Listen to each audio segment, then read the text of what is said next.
স্বামীকে মারধর, বিবাহ বহির্ভূত সম্পর্ক জেনে যাওয়ায় মারধরের অভিযোগ।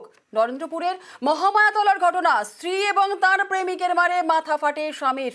অভিযোগ, স্ত্রীর বিবাহ বহির্ভূত সম্পর্ক জেনে যাওয়াতেই এই অশান্তি। ইতিমধ্যে নরেন্দ্রপুর থানায় অভিযোগ দায়ের করা হয়েছে। দায়ের আক্রান্তের এখনো পর্যন্ত এই ঘটনায় কেউ গ্রেফতার হননি।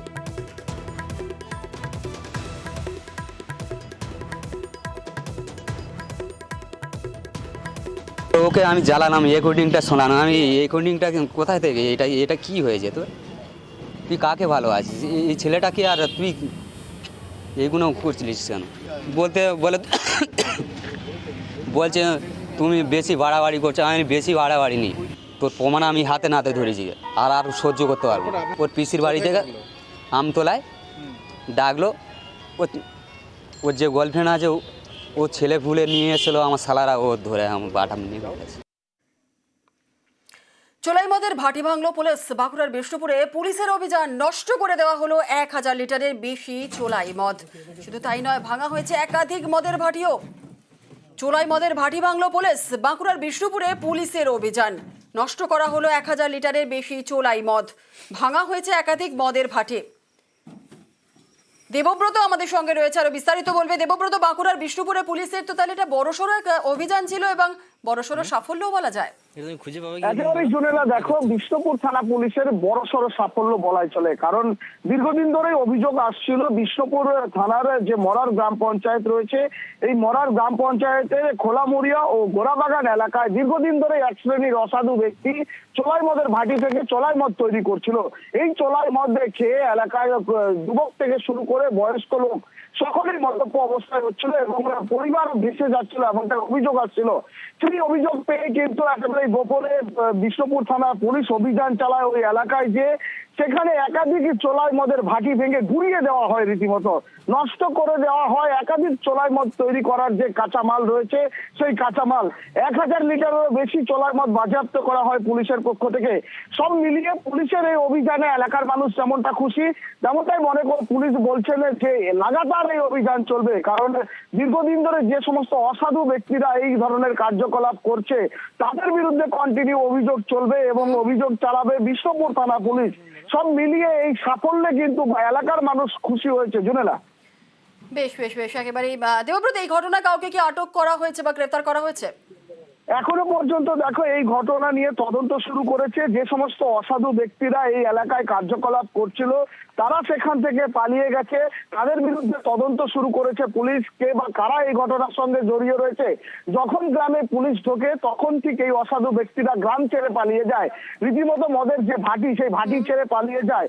বিভিন্ন জায়গায় আমরা ছবিতেও দেখেছি যে জঙ্গলের ভেতরে চোলাই মদ তৈরি করার যে কাঁচামাল, সেই কাঁচামালের সামগ্রী লুকিয়ে রেখেছে, অর্থাৎ পোয়াল দিয়ে ঢেকে রেখেছে সেই মদ তৈরির সামগ্রী। সেখানে খোঁজ পেয়ে বিষ্ণুপুর থানা পুলিশ ঘটনাস্থলে যায়। সেখান থেকে একাধিক মদ তৈরির কাঁচামাল নষ্ট করে দেওয়া হয়, ডিস্ট্রয় করে দেওয়া হয়, বাজেয়াপ্ত করা হয়। পুলিশ অভিযান লাগাতার চলছে। এখনো পর্যন্ত কাউকে গ্রেফতার বা আটক করা সম্ভব হয়নি। জুনেলা, ধন্যবাদ দেবব্রত। বসিরহাটে একাধিকবার পুকুর ভরাটের খবর দেখানো হয়েছে, আমরা সেই খবর দেখিয়েছি।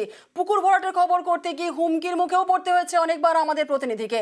খবর দেখানোর পর পুকুর ভরাট বন্ধে প্রশাসনের উদ্যোগও দেখা দিয়েছে, কিন্তু তাতে কি, পুকুর ভরাটের কাজ এখনো কিন্তু চলছে রমিয়ে। আর এবার বসিরহাটে 13 নম্বর ওয়ার্ড, বসিরহাটে 13 নম্বর ওয়ার্ডে পুকুর ভরাট চলছে। এবারও খবর করতে বাধা দেওয়া হয় আমাদের প্রতিনিধিকে। দেখুন সেই ছবি।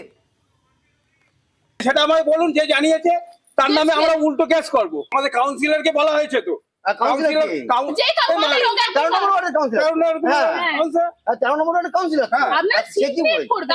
সে তো কোনো কথা বলিনি তো। সে ভর্তি করার পর সে তো কোনো ব্যাপারে কোনো আসেই নি ব্যাপারে। জানে একটুকুনি এই জায়গায় খানা জায়গা, ওরা ওদের বাড়ি করবে, ওরা বাড়ি করার জন্য বন্ধ করা হচ্ছে। বাড়ি করার জন্য বন্ধ করা হচ্ছে। ঠিক আছে, ঠিক আছে, ঠিক আছে। আপনি বাড়ি করতেন না, যদি আপনার বাড়ি করার দরকার থাকতো এটা বন্ধ করে বাড়ি হবে, বন্ধ করে বাড়ি করা হবে। আমাদের সঙ্গে রয়েছেন আমাদের প্রতিনিধি অনুপম। সরাসরি চলে যাব অনুপমের কাছে। অনুপম, আবারও হুমকি দেওয়া হচ্ছে, কারা হুমকি দিচ্ছেন? খবর করতে গিয়ে তোমাকে হুমকির সম্মুখীন হতে হচ্ছে, কারা হুমকি দিচ্ছেন?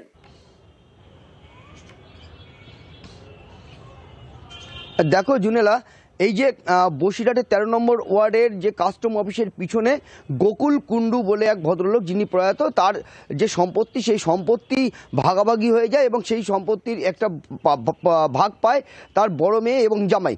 সেই যে বড় মেয়ে এবং জামাই যে ভাগ পায় সেইখানে যে পুকুর, সেই পুকুরটা একদম প্রকাশ্য দিবালোকে ভরাট করা হচ্ছে এবং সেই এলাকার মানুষ গোপনে আমাকে খবর দেয় এবং আমি সেখানে গিয়ে যখন সেই পুকুর ভরাটের যখন খবর করতে যাই তখন সেই যে পুকুর ভরাট করছে তার আত্মীয় স্বজনরা তারা আমাকে ঘিরে ধরে কেন আমি খবর করছি তার কৈফিয়ত চায়, কেন ছবি করছি তার কৈফিয়ত চায় এবং রীতিমতো আমাকে এক প্রকার বলা যেতে পারে আমাকে হুমকি দেওয়া হয় এবং আমাকে ছবি ডিলিট করতে বলা হয় এবং কে খবর দিয়েছে আমাকে এবং সেই নামটাও তারা জোর করে আমার কাছ থেকে শুনতে চায়। এমনকি যে খবর দিয়েছে তার বিরুদ্ধে অভিযোগ করবে এরকমও ধরনের হুমকি দেওয়া হয়। যদিও তারা কিন্তু শেষমেশ কিন্তু তারা স্বীকার করেছে যে সেই যে পুকুরটা ভরাট হচ্ছে সেই পুকুরে সেখানে বাড়ি করা হবে, সেই জন্য এই পুকুরটা ভরাট করা হচ্ছে। এরপরে কিন্তু আমরা কিন্তু এই খবর করি এবং এরপরে কিন্তু আমরা যে সেই 13 নম্বর ওয়ার্ডের যে কাউন্সিলর, সেই কাউন্সিলরের সঙ্গে কিন্তু আমরা যোগাযোগ করেছিলাম। সেই কাউন্সিলর কিন্তু প্রশ্ন করা হলে তিনি কিন্তু বলেন যে তিনি ঘটনাটি জেনেছেন এবং তিনি সেখানে যারা এই পুকুর ভরাট করছে তাদেরকে বারণ করা হয়েছে এবং এই অবিলম্বে সেই পুকুর ভরাট বন্ধ করা হবে এমনটাই জানিয়েছেন সেই 13 নম্বর ওয়ার্ডের কাউন্সিলর। জুনেলা, একেবারে অনুপম আমাদের সঙ্গে থাকো। আমরা আরেকবার শোনাবো আপনাদেরকে যে আমাদের প্রতিনিধিকে খবর করতে দিতে বাধা দেওয়া হচ্ছে, ডিলিট করতে বলা হচ্ছে, ঠিক কি বলেছেন যারা হুমকি দিচ্ছে আমরা শোনাবো একবার। সেটা আমায় বলুন, যে জানিয়েছে তার নামে আমরা উল্টো কেস করব। আমাদের কাউন্সিলরকে বলা হয়েছে তো,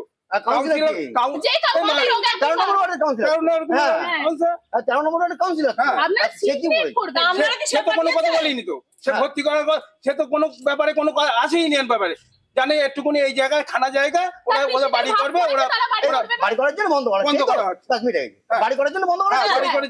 ঠিক আছে, ঠিক আছে, ঠিক আছে, আপনি বাড়ি করতেন না যদি আপনার বাড়ি করার দরকার থাকতো, এটা বন্ধ করে বাড়ি হবে, বন্ধ করে বাড়ি করা হবে। খবর করতে বাধা দেওয়া হচ্ছে আমাদের প্রতিনিধিকে এবং শুধু তাই নয়, পুকুর ভরাটের খবর করতে বারণ করা হচ্ছে, এমনটাই দীর্ঘদিন ধরেও আমরা এই খবর অনেকবারই আমরা দেখিয়েছি এবং তারপরেও একই কাজ চলছে, পুকুর ভরাটের কাজ চলছে রমরমিয়ে। সাধারণ মানুষ যারা রয়েছেন, প্রতিবেশী যারা রয়েছেন এলাকার, তারা কি বলছেন শোনাবো। এই পুকুরটাকে কেন্দ্র করে পাড়ার লোকজন সবাই চান ঝান সবকিছু এখানে করে। এখন তো একটু ভালো অবস্থা, কিছুদিন আগে এখানে আসলে গন্ধ, বেআইনি তো বটেই, কিন্তু কি করা যাবে বলুন, কেউ তো আর আইন কজন আর মানে এখন। স্থানীয় কাউন্সিলর বাপিন দাস তিনি বলছেন যে ঘটনাটি শুনেছেন এবং যাদের পুকুর তাদেরকে দেখা করতে বলবেন। কি বলেছেন স্থানীয় কাউন্সিলর শোনাবো। আমি গতকাল সন্ধ্যেবেলা এটা শুনেছি এবং শোনার সাথে সাথেই যে বাড়ির মালিক আছে তাকে বারণ করেছি। ওনারাও যেহেতু এখানে থাকে না, যার নামে জায়গাটা, উনি বাড়ি বারাসাতের ওইদিকে, উনি আসছেন, এসে আমার সাথে দেখা করবেন। আমি অলরেডি বারণও করে দেবো এবং বন্ধও করিয়ে দেবো। আর এই পুকুর যাদের তারা কি বলছেন শুনুন। এটা আমার শ্বশুর মশাইয়ের পুকুর ছিল, এখন ওই সব ভাগ হয়ে গেছে ভাই বোনেদের মধ্যে, ছেলে মেয়েদের মধ্যে। এখন ভরাট করছে কারা? ওই সব আমার ননদদের ভাগে তারা।